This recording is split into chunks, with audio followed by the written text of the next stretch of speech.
Jamen, jeg er her fordi jeg har søgt i jægerkorpset, og det er jo så mit mål.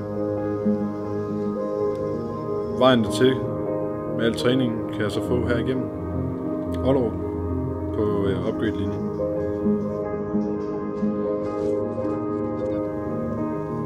Det jeg særligt er glad for på skolen her, det er det høje faglige niveau, som lærerne tilbyder.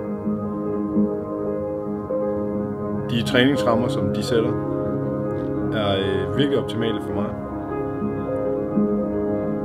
og mit mål fremadrettet. Jeg føler virkelig, at jeg har fået meget ud af det. Både på det mentale, det fysiske, men som også det sociale. At man også går ind og skubber til nogle ting i sig selv, bliver mere åben over for andres holdninger og synspunkter.